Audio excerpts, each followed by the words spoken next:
அங்கே ஒரு ஆச்சரியம் நடந்தது. அந்த தண்ணீர் பன்னீராக மாறுகிறது. பன்னீராக மாறுகிறது.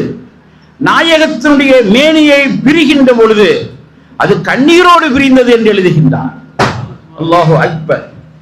ஆங்கில அறிஞர் ரிச்சர்ட் நாயகத்தினுடைய அந்த குளிப்பாட்டக்கூடிய முறையை அவர் மிகுதியாக உள்ளபடியே வர்ணித்து காட்டியிருக்கிறார் என்று சொன்னால், அருமையானவர்களே, இன்றைக்கு நாம் மட்டும் புகழவில்லை, உலகத்தில் உள்ள அத்தனை அறிஞர்களும் புகழ்கிறார்கள்.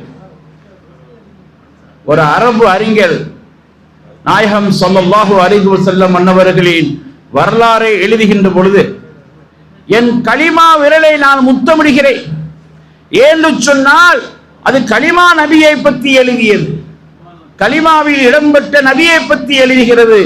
எனவே என் கலிமா விரலை முத்தமிடுகிறேன்.